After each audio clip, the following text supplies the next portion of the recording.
Breaking news. This is WYFF News 4 at 6 in high definition. A season of danger to the most innocent among us. What happens so fast in a hot car has taken very young lives in South Carolina this summer. Tonight, how to protect the children in your life. In fact, officials tell us it's happened at least 3 times this year just in South Carolina. 3 children have died from the heat. The latest death happened Sunday morning in Lancaster County. 3-year-old Logan Cox died in a hospital. The medical examiner has yet to determine the cause of death, but authorities tell us he had been locked inside a hot car. The sheriff's office says the little boy suffered heat stroke. He apparently had climbed into the car at a family home and gotten trapped. WYFF News 4's Angela Rodriguez is here now with what's being done to protect children this summer. And Angela, you have a special co-reporter on this story, we see. I do. This is my little one, and we found out today that tiny ones like this, especially children under 5, are the most at risk for being left in a hot car. And there were 2 close calls in our area today. 2 children had to be rescued, one in the Asheville area, one in the upstate. Thankfully, we don't have any tragedies to report, but we do have this powerful reminder for you that it does happen. We wanted to show you just how hot that it gets inside of a car during the summer. We left a thermometer in a car parked in our parking lot. In 20 minutes, the temperature rose by 30 degrees, and in 30 minutes, by more than 40 degrees, topping out at 103 degrees. This is why Safe Kids of the Upstate is sounding the alarm. We were invited to a parenting class this afternoon at Little Steps on Lawrence Road. Nationally, 15 children have died so far this year after being trapped in a hot car. This is not a new epidemic. Usually we start talking about never leave your child alone starting in March. And again, Safe Kids has these tips for you. So take your cell phone, put it in the back seat by the baby seat. It's just one more layer of protection. Set an alarm on the phone if you need to. Don't stop there, okay? Parents can zone out. Take a shoe. Take your shoe off. Put your shoe back here by the baby seat too. Take your purse, take a wallet, whatever is of great importance that is going to get you back into your car should you have a momentary lapse in judgment. And as a new mom, this is frightening stuff to talk about, but we need to talk about it. And we want to turn now to our chief meteorologist, John Cesarich. John, we showed just how fast that this can happen. How hot did it get during the peak hours this afternoon? You know, Angela, we got up into the 80s and 90s across the area, but if you add in the humidity levels, the heat index, how it actually feels, we were in the 90s outside of the mountains and mid to upper 80s for the heat index in the mountainous areas. So very, very hot to say the least. And you had some great points there, Angela. And by the way, your daughter is so cute.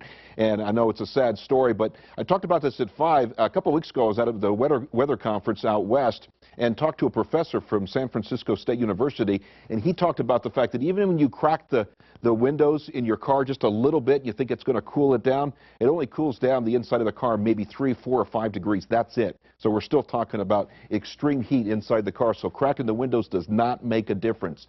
So take a look and you can see the temperatures trying to cool down a little bit in the northern mountains where it's 76 degrees in Boone, but it's 90 right now in Spartanburg, and still a hot current temperature of 93 degrees, actually cooling down a little bit to 92 now, but still hot for you folks in Greenwood. How long will this heat wave last? We'll talk more about in detail a little bit later on. Now back to you, Michael. All right, John, thank you for that. Less than 2 hours ago, supporters turned in petitions trying to get Sunday alcohol sales on the November ballot in Greenville County. They need 7,500 certified voters to sign, and the owner of Palmetto Restaurant and Ale House says they've collected more than 9,400. And so now the certification process begins. WYFF News 4 Stephanie Trotter is live and local on the East Side's Restaurant Row on Pelham Road for us tonight. Hey, Steph. Hey, Michael. You know, the folks here, they are pretty excited. It has been a frantic 12 days trying to get all of those petitions filled, but they're feeling pretty good about it. Now, as election officials start to count those names one by one, we decided to take a look at some of the other numbers surrounding this issue.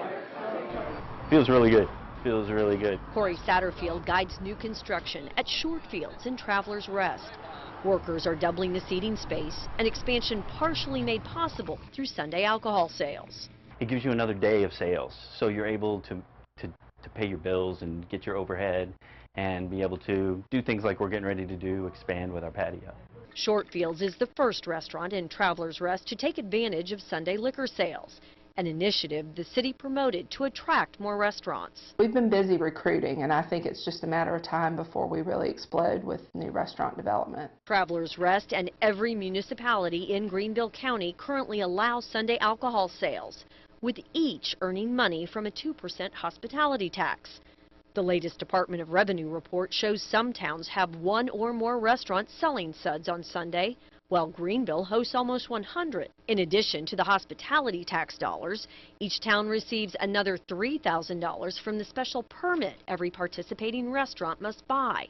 It's additional revenue without a tax that quickly adds up. That money goes into the general fund and can help pay for other things like road improvements or, wherever council might designate those funds to go. Businesses in the unincorporated areas of the county say they just want to be able to operate under the same rules as those within the various city limits. Earlier today, I spoke with Conway Belanger at the election office. He told me it's probably going to take about 2 weeks to certify all of those names on the petitions, total them up, and figure out if there are the 7,500 needed to get it on the ballot. And of course, the minute we find out, we will let you know.